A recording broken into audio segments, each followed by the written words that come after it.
Olá pessoal, tudo bem? Tudo ótimo, né? Estamos chegando aí para a prova do Enem e na área de Ciências Humanas e Suas Tecnologias, né, com o professor de Geografia, quais são os assuntos, né, que foram aí bem cobrados nos últimos exames, né, relacionados ao Enem. Legal? Então vamos lá, vamos pensar um pouquinho desses assuntos que são fundamentais aí nessa matéria maravilhosa chamada Geografia. Geografia salvando vagas, por exemplo, né? Então vamos lá. Primeiramente, ordens mundiais, né? Então nós estamos pensando o seguinte: pós-Segunda Guerra Mundial, não é, ao declínio das potências europeias e a ascensão de dois polos de poder, os Estados Unidos no mundo capitalista e a União Soviética no mundo socialista. Há uma rivalidade entre eles. Essa rivalidade gera um conflito em que não há um ataque, né, de fato direto entre eles, mas sim aquela história da Guerra Fria, a guerra de contenção, não é, do inimigo. Então esse período bipolar, a bipolarização e o período da Guerra Fria, né, nós estamos envolvendo vários assuntos aí, a questão da Guerra do Vietnã, a Guerra da Coreia, por exemplo, Revolução Cubana, Revolução Chinesa, por exemplo, né, a expansão do domínio do socialismo no leste europeu. Então sempre importante você ter uma noção do que envolve o aspecto da Guerra Fria, da ordem bipolar. Aí chegamos ao final dos anos 80, a um declínio desse bloco socialista, né? A União Soviética já está vivenciando aí, não é, todo um processo de declínio, mesmo tendo como governo Gorbachev, né, uma transparência política da Glasnost, uma reestruturação econômica da Perestroika, né? Muito bem, vamos ter a queda do Muro de Berlim em 1989, a unificação alemã em 1990 e o fim da União Soviética em 1991. Olha, a partir daí não há mais uma ordem bipolar, né? Não há mais a geopolítica da Guerra Fria. Nós temos agora um mundo multipolar, não é? Principalmente no que contexto? No contexto econômico. Nós temos aí os Estados Unidos, nós temos a União Europeia, o Japão e, logicamente, a ascensão da China. Olha que coisa importante. Já no contexto militar, né, temos uma ordem monopolar ou unipolar. Somente uma potência ou uma superpotência militar no mundo, os Estados Unidos. Lógico que nós estamos tendo aí a ascensão cada vez mais da China, da Rússia, não é? São nações aí que realmente vão começar a dividir o poder com os Estados Unidos, não só militar, mas cada vez mais econômico. Muito bem, dentro dessa ordem multipolar econômica, unipolar ou monopolar militar, nós temos o quê? A globalização. Olha que legal. O que é essa globalização? A globalização, pessoal, é um processo de integração econômico-cultural do mundo, graças à expansão do capitalismo, quer dizer, ela retorna com o fim da Guerra Fria. Por que retorna, professor? Porque na época das grandes navegações, tá, tivemos globalização. O mundo foi integrado culturalmente, não é? Os europeus. Falamos português por quê? Porque fomos uma colônia de Portugal. Então nós temos uma influência cultural europeia, não é? A questão do nosso idioma, isso é globalização.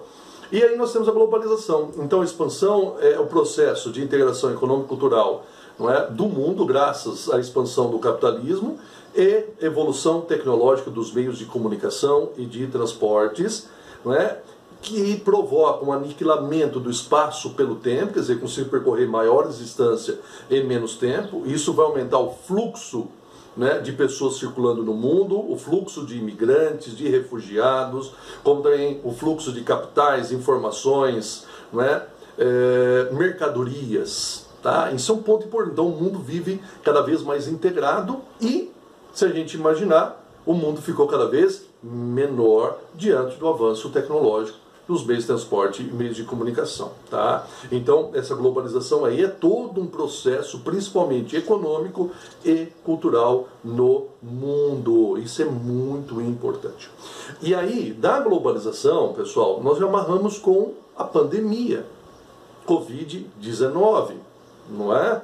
De que maneira? Olha, primeiramente, a evolução dos meios de transporte determina uma rápida e uma intensa circulação de pessoas no mundo. Uma epidemia que surge em Wuhan, China, se espalha para o mundo de que maneira? China, Europa, Estados Unidos, e aí vai chegar em todos os lugares do planeta. Por quê? Porque eu citei China, Europa e Estados Unidos. São rotas das principais áreas, não é, de transporte aéreo. Olha que detalhe importante. Tá? Outro detalhe fundamental, o mundo cada vez está urbano. Então, aglomerações urbanas facilitam o contágio, e um contágio muito rápido. Então você já entra no assunto da urbanização no mundo. O mundo hoje, a maioria da população, ela vive em cidades. E vive em megacidades. Cidades que estão acima de 10 milhões de habitantes. Então você imagina o contágio numa cidade que tem uma população acima de 10 milhões de habitantes. Então, globalização, urbanização, tá? E pandemia tem tudo a ver. Outra coisa importante, lembra que globalização, o que nós percebemos no mundo? Um lado negativo dela, a exclusão social, não é isso? Além do desemprego e tal, né? A exclusão social, ela ficou muito bem nítida e ela ficou escancarada diante da pandemia. Então, a divisão entre países ricos e países pobres foi totalmente escancarado devido ao combate da pandemia, a capacidade de ação contra essa pandemia, não é? As condições de higiene, por exemplo, quer dizer, nós temos lugares do mundo que não tem água, não é, para lavar as mãos, vou pensar em álcool gel, não é isso? As aglomerações relacionadas nos aglomerados subnormais, favelas, cortiços, por exemplo, pessoal, nem nós vamos ter isolamento social, lamentavelmente. Não é? Essas pessoas estão aí vivendo, não é, na ausência de serviços públicos básicos, de saneamento básico, não é isso? Não é? Que seja energia elétrica, né? Questões de segurança, não é isso? Saúde, educação de qualidade. Olha como envolve tudo isso, pessoal. Como também nos próprios países ricos. Não vai imaginar que os países ricos também não tem problema. Tem sim, olha os Estados Unidos. A concentração de pessoas lá tendo que receber ajuda do governo, por exemplo, condições emergenciais. Entendeu? Então mesmo na Europa aconteceu isso. Então isso é muito importante que foi escancarado no contexto da pandemia em si. Da maneira de combate, da ação sobre isso. E outra coisa, já que a gente fala em pandemia, pode cair na área mais de história, né? Vai entrar um pouquinho, a guerra da vacina. Quer dizer, nós estamos vivendo hoje um processo... vamos falar de Brasil, mas também isso acontece em outros países, de pessoas não quererem a vacina. Ah, mas porque vem da China? Isso é xenofobia. Não é? Ó, China, então eu não tomo, mas de outro país eu tomo. Então isso é uma forma de xenofobia, não é? Que envolve nesse contexto. Então, hoje, as pessoas estão tomando a atitude de não ter vacina. Não é? Lógico que o Enem pode puxar sobre o fator da guerra, da revolta da vacina que ocorreu lá no Rio de Janeiro. Já que a gente está falando de pandemia, também podemos pensar a pandemia da peste negra, na Baixa Idade Média, não é isso? Nós estamos falando do século XX, a famosa gripe espanhola, por exemplo, não é? Varíola, não é isso? Nós tivemos aí recentemente o H1N1, influenza, ebola, olha que interessante. Então, a situação ficou escancarada pela falta de saneamento básico, condições de moradia, não é uma cidade sustentável, não é isso? Então a facilidade de contágio, porque nós vivemos em cidades sustentáveis, não é?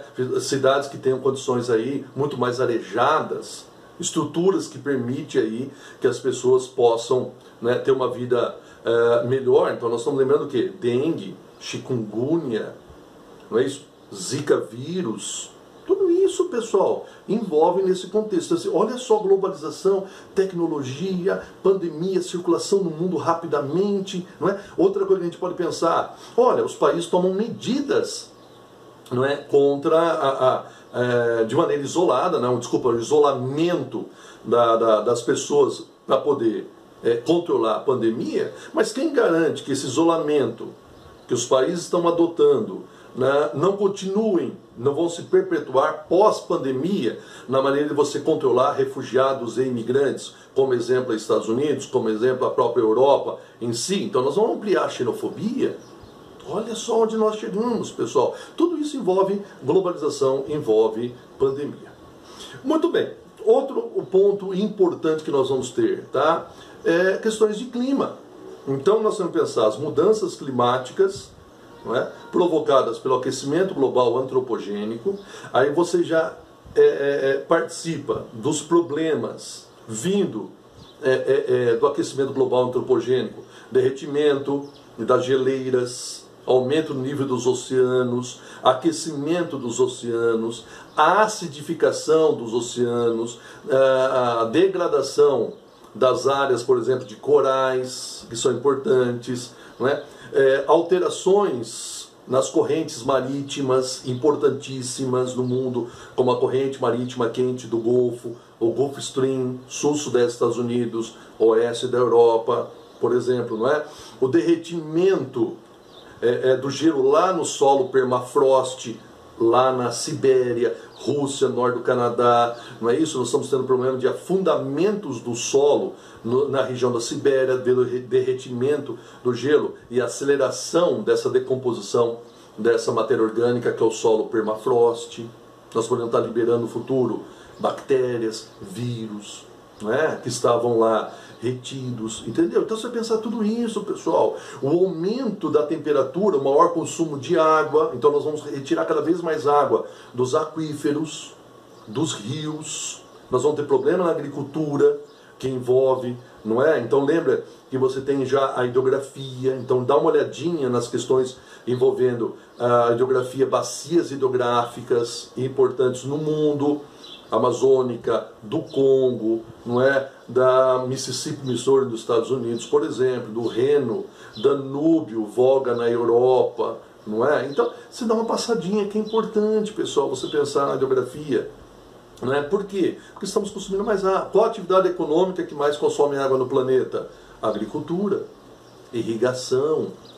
Irrigação em excesso, salinização do solo, não é? Se não tiver irrigação, nós vamos ter uma queda na produção agrícola muito grande, não é isso? Nós estamos intensificando o processo de evaporação de rios, reservatórios, né, do mar, aquecimento dos oceanos. Estamos criando imensas áreas de baixa pressão que favorecem o que? As formações de furacões, ou tufões, ou ciclones, tempestades muito mais fortes, não é? Devido ao aumento da temperatura dos oceanos.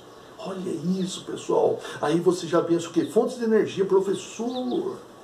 Não é? Qual a matriz energética do mundo? Não renováveis, combustíveis fósseis. Gerando problema o quê? Gases de efeito estufa. Não é? Enxofre para chuva ácida. Está vendo isso? Por quê? Não é? Porque o mundo, para gerar energia elétrica principalmente, não é? Adota termoelétricas.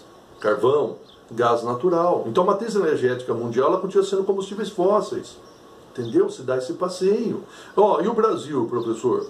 Ué, o Brasil, a matriz elétrica também, desculpa, a matriz energética, fontes não renováveis, combustíveis fósseis. Mas, professor, e a matriz elétrica? Né? Para gerar energia elétrica, entendeu a diferença? Né? Matriz energética. E a matriz de energia elétrica. Aí o Brasil está muito bem. Porque nós utilizamos o quê? Fontes renováveis. Hidráulica, biomassa, eólica, por exemplo. Entendeu? Tem que pensar isso na hora do vestibular. Olha que detalhe importante. Poxa, professor, então o Brasil está expandindo muito solar, eólica, sim, aonde? No Nordeste. Não é? Solar, sertão nordestino, parte do centro-oeste, parte do sudeste, não é? Amazônia não, porque há muita nebulosidade. É? Para nós aqui o grande potencial, né? O cinturão solar do país, nordeste, parte do centro-oeste, parte do sudeste, clima tropical semiárido, clima tropical típico, por exemplo, pessoal. E a força eólica nordeste, ventos alísios. O Rio Grande do Sul venta muito, por exemplo, né? Nessa característica. Entendeu, pessoal? Você faz esse passeio. Pô, e a hidrelétrica tem impacto ambiental, sim. Não é isso? Inundação de áreas, não é? Expulsão de ribeirinhos, ocupação de áreas indígenas, expulsão de quilombolas, não é? Então você tem todo o impacto socioambiental, não é? Lembra que o reservatório que tem matéria orgânica em decomposição, que foi submersa, vai gerar metano. Então tem participação sim no aquecimento global. Então a hidrelétrica não é uma fonte praticamente limpa, pessoal, sim, renovável. Não é? Então, entendeu esse passeio que você vai amarrando um assunto com o outro. Isso é muito importante, pessoal. Legal? Quando você pensa em clima, o que é legal? Olha no mapa do Brasil. Quais são os climas do Brasil? O equatorial, o tropical típico, o semiárido, o tropical altitude, o tropical litorâneo úmido, o subtropical. Aí você já pensa nos biomas, né? Quais são os biomas importantes? Olha o bioma amazônico, o cerrado, a caatinga, né? Mata Atlântica, né? O Pampa, né? O Pantanal. Professor, então o que nós podemos ter? Olha, bioma cerrado, bioma amazônico e bioma pantanal. Desmatamento, queimadas. Para quê? Expansão da fronteira agrícola, não é? Expansão de uma pecuária predatória que leva, infelizmente, a transformação dessas áreas em pastagens. Então, ter noção desses biomas. Olha, o Pantanal é um complexo. Né? Ele é um mosaico de formações vegetais. O cerrado ele é um tropófito, adaptado aí à variação de umidade no decorrer do ano. Mas isso, ele é uma savana, ele é um hotspot, como a Mata Atlântica, biodiversidade imensa e risco de extinção. A Amazônia, caramba, a Amazônia, a importância da umidade. Rio voador, não é isso? Lembra dos rios voadores? Não é? A questão é a importância da massa de ar que traz umidade para nós, massa equatorial, continental. Então aí você já dá uma passadinha nas massas de ar do Brasil. Olha que detalhe importante, pessoal. A massa equatorial continental, quente e úmida. Massa tropical atlântica, quente e úmida. Massa tropical continental, quente e seca. Massa tropical atlântica, quente e úmida. E massa polar atlântica, fria e úmida. Olha que detalhe, entendeu, pessoal? Dá uma olhadinha em climogramas, nessas características aí. Legal? Então relaciona clima com o fato dos biomas. No mundo também, né? Onde localiza a tundra, onde localiza a taiga, coníferas, o que está acontecendo com o solo permafrost. Não é isso, pessoal? Tá? Então você já faz todo esse caminho importante. Né? Depois disso, né, desses aspectos físicos, você pode passar pelo relevo do Brasil também. Não é? O relevo Jurandir Ross. Dá uma olhadinha no relevo. Voltar, por exemplo, o Aziz Absaber. Olha no Brasil, onde tem chapadas, centro-oeste e nordeste, sedimentar, elevação em topo plano. Não é? Olha onde nós encontramos mares de morros, morros arredondados, mamelonares, deslizamento de terra, ocupação irregular dessas áreas. Não é isso, pessoal? E aí nós vamos ter o que? Cuestas, as formas de rampa arenito-basálticas, não é? A região das coxilhas na campanha gaúcha. Então, tem a noção desse relevo no Brasil. Dá uma olhadinha no Jurandir Ross, onde está a depressão sertaneja são-franciscana. Né? Planaltos e serras do Atlântico Leste e Sudeste, por exemplo. Olha como é que está a Amazônia. A Amazônia é predominantemente depressões. Entendeu, pessoal? Eles cobram isso. Então, olha uma noçãozinha legal do relevo, nas bacias hidrográficas do Brasil. Entendeu? A bacia amazônica é o maior potencial hidrelétrico para ser aproveitado, mas tem os impactos socioambientais. E a bacia do Paraná, maior potencial hidrelétrico aproveitado aqui. Pessoal, faz esse passeio. Né? Outra coisa que a gente pode pensar, cartografia. Importante cartografia. Mas, professor, e as projeções? Projeções. Né? Projeção cilíndrica, cônica, azimutal.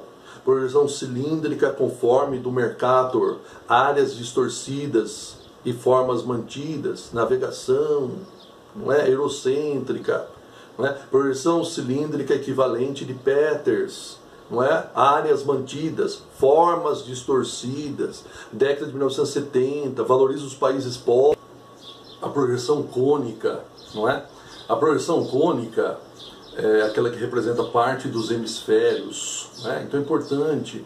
A projeção azimutal, não é? A projeção é feita a partir de um ponto central, exemplo a bandeira da ONU, tá? A questão de escala, pessoal, não é? Escala numérica, escala gráfica. Você pode pensar o quê? A escala grande, escala pequena. Lembra? Escala grande, baixo denominador, utilizado para lugares pequenos. Qual a vantagem dela? Riqueza em detalhes. Já a escala pequena, um denominador elevado, serve para quê? Para redução de grandes áreas. Qual o problema? Lógica, que não tem quase detalhes. Então, é importante esse negócio de ter a noção da escala grande, escala pequena, escala maior, escala menor, utilizar as fórmulas da escala, por exemplo, não é? Para utilizar os exercícios. Curvas de nível. Ora, curvas de nível, linhas próximas, maior declividade. Simples. olhou lá no esqueminha, as curvas estão próximas, você sabe que ali o terreno tem maior declividade, o terreno tem maior altitude, por exemplo. Então esse é o segredo envolvendo as curvas de nível aí, pessoal, importante. Beleza? Sai da cartografia, a gente pode pensar o quê? Um pouco sobre a urbanização brasileira, não é? Essa urbanização aí teve um processo rápido, caótico, né? Levou inchamento urbano, macrocefalia urbana, cidades cabeças, cidades populosas e problemáticas. Né? Problemas são esses. Pensa nos problemas ambientais urbanos. Não é? Olha, eu tenho problema da poluição atmosférica, não é isso? Vindo do setor veicular, do setor industrial. Nossa, professor, isso vai levar a inversão térmica, não é isso? O ar frio abaixo do ar quente, retendo poluentes, por exemplo. Não é? Então o problema da inversão térmica, smog fog, essa neblina de fumaça inserido aí na inversão térmica, a ilha de calor, o centro impermeabilizado, com baixo índice de albedo. Né? Que é isso? O albedo é a capacidade de toda a superfície refletir luz solar, não é? O asfalto, o concreto, não reflete tanta luz solar, eles absorvem, então libera mais calor. Então, baixo índice de albedo, essa impermeabilização do solo, produzindo aqui um centro com uma temperatura muito mais alta. Entendeu, pessoal? Ilha de calor, olha isso. Cânion de frio, cânion urbano, né? Avenidas canalizam o vento, tornando a temperatura mais baixa, sombreamento dos edifícios, as praças com áreas verdes. Né? Então você tem aí pontos de baixa temperatura em plena ilha de calor, as enchentes pela impermeabilização do solo, deslizamentos de terra pela ocupação irregular, desmatamento das encostas, né? Chuva ácida pela emissão de enxofre, principalmente dióxido de enxofre, o problema do lixo. Né? O Brasil tem a Política Nacional de Resíduos Sólidos e nós vamos resolver o problema dos lixões e seus graves problemas. Solução é aterro sanitário, é importante. Então, olha as questões ambientais que você vai passear, pessoal. E depois, o problema da segregação socioespacial, socioeconômica. O espaço urbano ele foi ocupado com uma visão econômica e não social. Não é isso? O problema da especulação imobiliária. De um lado, terrenos caros, terrenos sem ocupação, casas sem ocupação, esperando uma valorização econômica, do outro lado, pessoas sem moradia. Aí você já lembra nos movimentos, né, por moradia, por exemplo. Pessoal, de um lado, condomínios fechados, lazer, segurança, áreas verdes. Não é? Enquanto os condomínios crescem, inclusive ocupando as áreas periféricas da cidade, até nas áreas rurais, vai acontecer um fenômeno chamado periurbanização. Elementos urbanos vão ocupando o meio rural, os condomínios montados em áreas rurais, por exemplo, periurbanização. O centro da cidade fica cada vez mais decadente, não é? O centro da cidade decadente, porque as pessoas vão embora, poluição, trânsito caótico, violência no centro da cidade, não é? Isso são exemplos. E aí a população sem renda ou com baixa renda, né, ocupam essas áreas. Por isso que é comum ter cortiços, né? E aí, olha só, qual o processo? Revitalização do centro da cidade. Vamos revitalizar centros comerciais, centros residenciais, centros culturais, não é isso ou não? Tá. E aí você melhora a infraestrutura dessa área. Melhorando a infraestrutura vai ocorrer o quê? Especulação imobiliária. E a especulação imobiliária impede que aquela população com baixa renda viva naquele lugar, ou nenhuma renda. Eles vão ser expulsos. Gentrificação, por exemplo, pessoal. Então, tudo isso é um contexto da urbanização brasileira. Legal?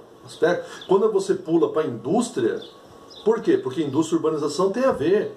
Não é? Não foi a partir da Revolução Industrial no século XVIII, não é? Que o campo vai perdendo o poder e a cidade vão se tornando aí os grandes centros econômicos e populacionais, exemplo hoje, essa característica. Então você vai fazer essa relação. Quanto mais industrializado é um país, mais urbano é esse país. E quanto mais ele é urbano, menor o crescimento vegetativo, menor a taxa de natalidade, menor a taxa de mortalidade. Quanto mais urbano, não é? O país atinge o que? A transição demográfica. Se ele ficar mais urbano ainda, transição demográfica concluída.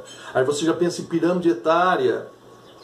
Não é isso? Países ricos, base estreita, corpo predominante e o topo ficando cada vez mais largo. Previdência social, gasto com saúde, você importar mão de obra para alimentar a população economicamente ativa. E os países pobres? Na forma de uma pirâmide.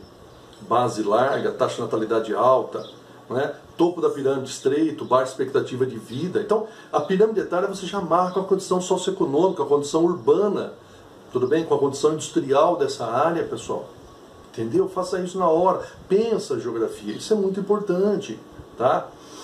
Se a gente pensar no aspecto da industrialização brasileira, ora, se a gente pegar de 1808 a 1930, é um surto industrial. Porque o Brasil vive ainda num sistema, né, de negros africanos escravizados no Brasil, por exemplo, um país agrário, não tem incentivos do governo para a industrialização, o problema do Visconde de Mauá, o Brasil ainda tem esse surto, a tarifa Alves Branco, o protecionismo contra produtos estrangeiros, mas o Brasil não tem uma grande industrialização. Não tem. A partir de 1930, sim, Getúlio Vargas.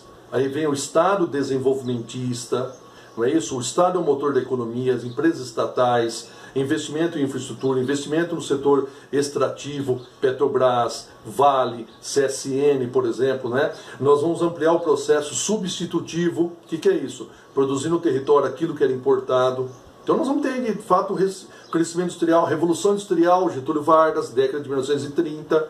Então o Brasil não tem só uma alteração política, sai a República Velha e assume o Getúlio Vargas nesse contexto, mas sim até uma mudança econômica do país. Sai aquele país tipicamente, né, agrário para ser um país cada vez menos, né, agrário para ser um país cada vez mais urbano e industrial. Ó, professor, mas o Brasil depende de commodities. Sim, depende de commodities. Ainda não falou um pouquinho mais para frente, lamentavelmente, não é? Sai no Getúlio Vargas, você tem o quê? JK, plano de metas, abertura econômica do país, chega às automobilísticas, não é isso? Vão se tornar, montar em São Bernardo do Campo, na grande São Paulo, né? O Brasil tem um grande crescimento econômico, né? Período militar, o período militar nós vamos ter o que aí? O PAEG, né? Esse programa de ações econômicas do governo, infraestrutura, Estado desenvolvimentista, não é isso? Empresas estatais, vão investir em transporte, vão investir em energia, por exemplo, da elétrica de Itaipu, programa nuclear, não é? Pro álcool, período militar, pessoal. O milagre econômico, 1968 a 1973, o milagre econômico brasileiro, o Brasil atinge, não é, um PIB muito elevado nesse contexto, graças ao que? O capital externo, a dívida externa, concentração de renda, o ponto lamentável, não é isso? O AI-5, o ato institucional número 5, não é? Nós vamos perdendo nossos direitos. Então, olha que importante você relacionar isso com geografia e história, pessoal. Tá? Adeus milagre econômico, primeira crise do petróleo em 1973, segunda crise do petróleo em 1979. Então na década de 70 inicia a descentralização industrial do Brasil, das capitais para cidades do interior, não é? Década de 80, década perdida, situação econômica deplorável do país. Por um lado bom, a redemocratização do país, né? A partir da década de 90 o neoliberalismo, a abertura econômica, não é? A entrada de empresas estrangeiras intensamente no nosso território, privatização, não é isso, pessoal? O neoliberalismo, Estado mínimo, mercado máximo, a chegada dos produtos fabricados na China, isso vai afetar a nossa produção industrial muito grande nesse momento. Aí nós vamos o quê? Reiniciar a descentralização industrial, ou desconcentração industrial, ou deseconomia de aglomeração, guerra fiscal, a guerra entre localidades, oferecendo incentivos fiscais para atrair o setor industrial, não é? Nós estamos vivenciando. De repente nós vamos ter estados ganhando importância industrial, Goiás, Paraná, Bahia, Ceará, guerras fiscais. E aí nós vamos ter um outro problema, chamado desindustrialização, não é? A indústria perde importância na composição do PIB, na composição das exportações, as indústrias começam a fechar no Brasil, não é isso? As indústrias começam a ir embora do Brasil, e aí o Brasil fica cada vez mais dependente das commodities agrícolas e minerais. Como é que eu chamo isso? Reprimarização da economia. Pessoal, isso é um detalhe muito importante. Entendeu? Se as indústrias começam a deixar São Paulo, a metrópole São Paulo, que vai se especializar no setor de serviços, não é? Ela vai atrair menos pessoas, as indústrias estão indo embora. Chamam desmetropolização. Não é? Lembra, megacidades acima de 10 milhões de habitantes. Não é? Outra coisa, quando você pensa em cidade, se a gente amarrar a industrialização com cidade, As pessoas vão morando cada vez mais distante do local de trabalho. Como é que chama essa migração diária de trabalhadores e estudantes? Migração pendular, pessoal. Não é? Quando ocorre uma intensa integração de cidades pela migração pendular, chamamos de arranjo populacional. Arranjo populacional são cidades integradas via migração pendular. Pessoal, olha que detalhe você fazer esse passeio importante. E agropecuária? Simples, sem calma. Agropecuária, você vai pensar assim, ó. Agropecuária no Brasil. Modernização conservadora. Modernização, capital, tecnologia. Estamos produzindo cada vez mais, praticamente na mesma área. Produzindo mais, praticamente na mesma área. Isso começa lá, né, as décadas de 1950, 1960, Revolução Verde, agrotóxicos, fertilizantes, melhores sementes, né, aplicação na Índia, por exemplo, né, inicia para combater a fome e depois ele cai para o sistema de plantation, não é? Vão ter no Brasil o agronegócio no Brasil, não é? A agricultura empresarial, comercial, latifundiária, não é, pessoal? Agricultura de precisão com alta tecnologia, agricultura 4.0, não é? Drones, máquinas autônomas, não é? Sensoriamento remoto. Olha que coisa fantástica que o Brasil está tendo. Não é? Um dos maiores exportadores de grãos e carnes do mundo, não é? Aí o problema é a questão ambiental. Nós temos que ter uma agropecuária mais sustentável, mas nunca pode generalizar, não é? Mas nós precisamos ter cada vez mais essa conscientização. E do outro lado, por que ela é conservadora? Estrutura fundiária, o tamanho das propriedades. O que predomina no Brasil? Latifúndios em áreas ocupadas. Agricultura comercial, não é isso? Monoculturas. Por que, professor, predomina latifúndios em área ocupada? Desde as capitanias hereditárias. Lei de Terras de 1950, não é? O Estatuto da Terra, no período militar, que faz uma reforma agrária incipiente, quer dizer, iniciante, que não é de fato aplicada. O agronegócio hoje concentra a terra, não é? Por um outro lado, há o predomínio de minifúndios em números de estabelecimentos. Em quantidades de estabelecimentos rurais, predomina o minifúndio. Agricultura familiar, mercado interno, produção de hortifrutigranjeiros, alimentos, pecuária leiteira. Olha que importância saber isso aí, né? A agricultura familiar ganha importância através do quê? Da agricultura orgânica, sem a utilização aí de defensivos agrícolas, os famosos agrotóxicos, não é? Outra coisa importante, permacultura. O que é a permacultura? Sistemas de agroflorestas, né? Você plantar integrado ao meio ambiente, né? Permacultura, isso é importante, pessoal, você guardar, não é? E ainda nós temos uma prática no Brasil que é a chamada coivara. O que é a coivara? Atear fogo para limpar uma área, uma prática que vem da população indígena, de populações tradicionais, quilombolas, ribeirinhos, não é? Que nós vamos encontrar, que não causam tanto problema ao meio ambiente, de fato. Aí o duro é quando a coivara é aplicada pelos grandes, né, fazendeiros, aí, médios grandes fazendeiros, que acabam queimando imensas áreas. Então cuidado com a palavra coivara, atear fogo para limpar uma área, não é, pessoal? E aí nós pensamos nessa expansão dessa agropecuária, frentes pioneiras, e o problema ambiental, economia de um lado, mas degradação ambiental do outro. Nós precisamos rever esse processo. Por quê?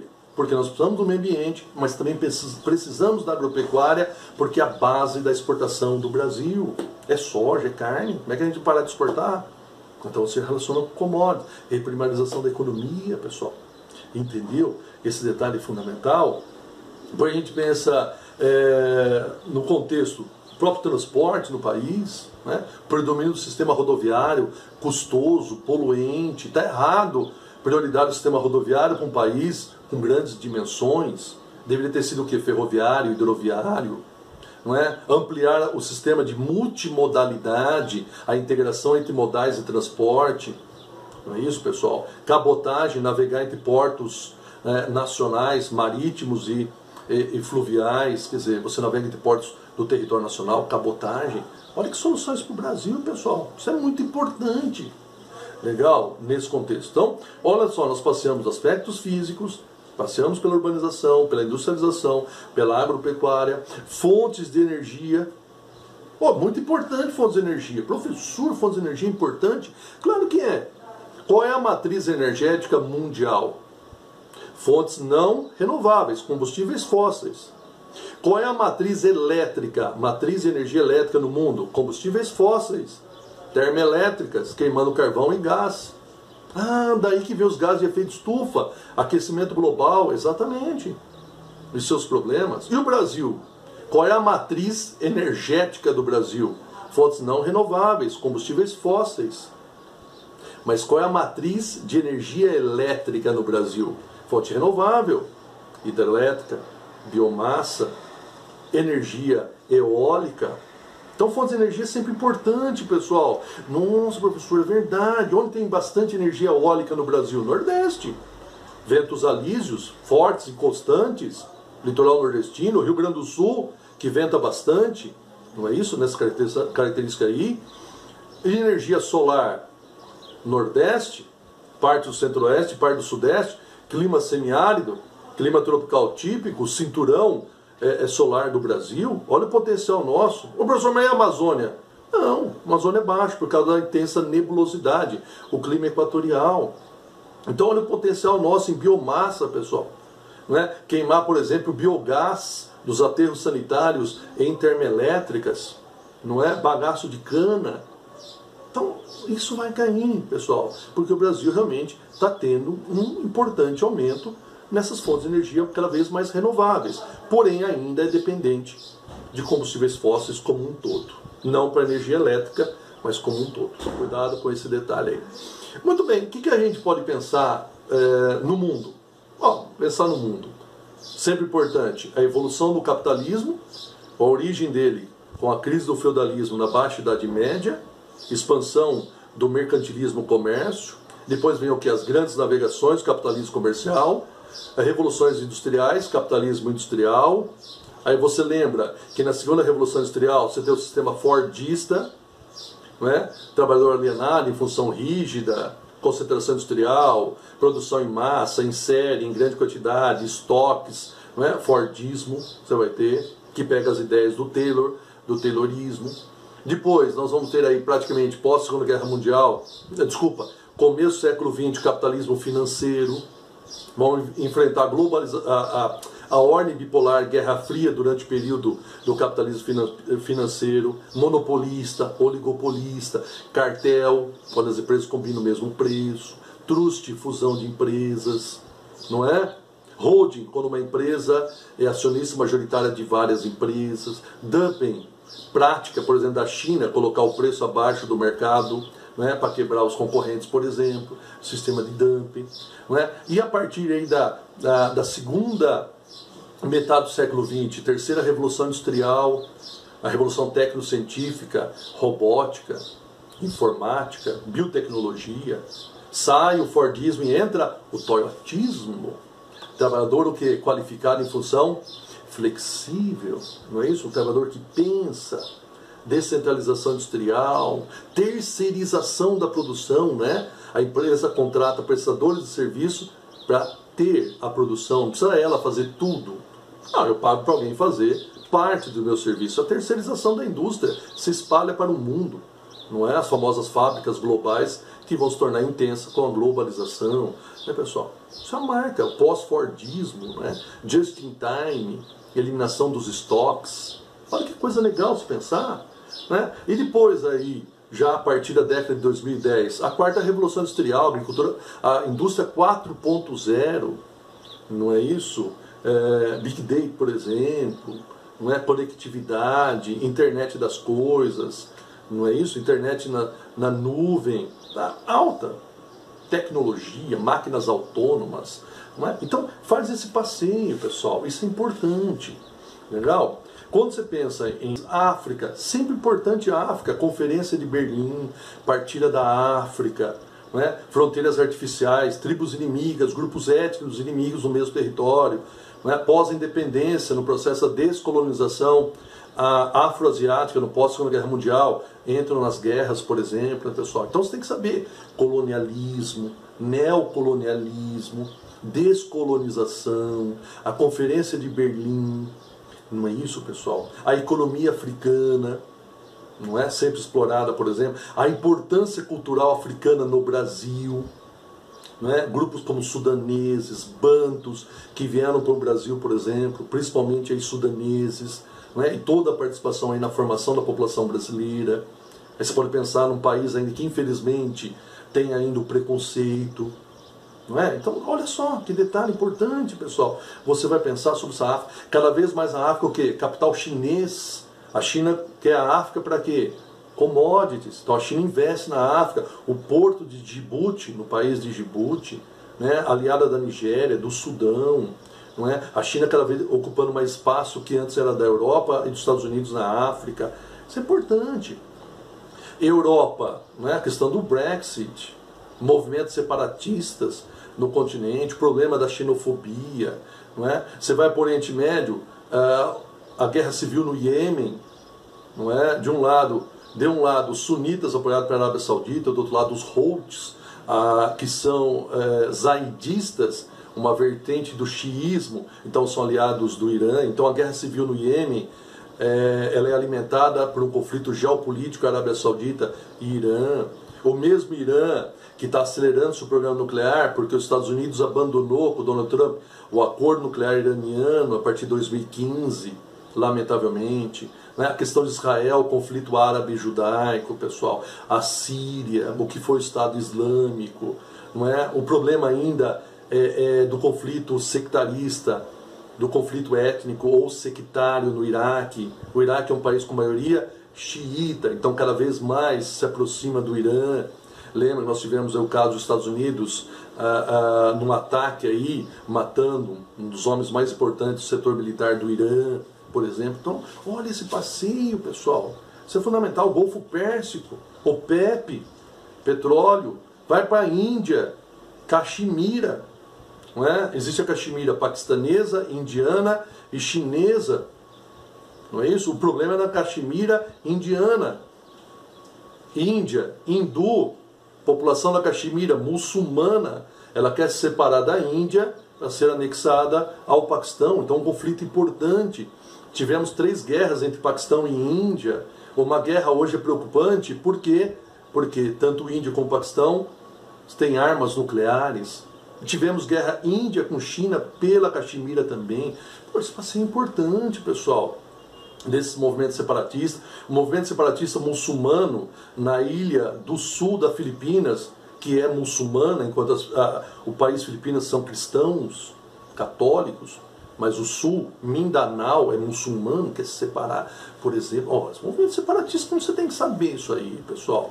Né? A própria América Latina envolve essa América do Sul, a situação da Venezuela socioeconomicamente, politicamente, as movimentações, os movimentos, as manifestações no Chile por uma constituição mais social, como o Brasil tem, o problema da Previdência no Chile, não é? A volta aí do peronismo na Argentina, por exemplo, não é? A situação da Bolívia, não é? Com o Evo Morales saindo do país, mas agora a vitória de um aliado dele, não é, do Partido MAS, Movimento Socialista.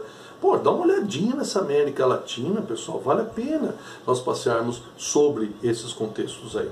Tudo bem? Que vocês tenham um ótimo Enem, Geografia salvando vagas, dá uma olhadinha com calma, tudo bem? Que é importante. Geografia é pensar, por favor, geografia é pensar. Não ficar decorando não, tá bom?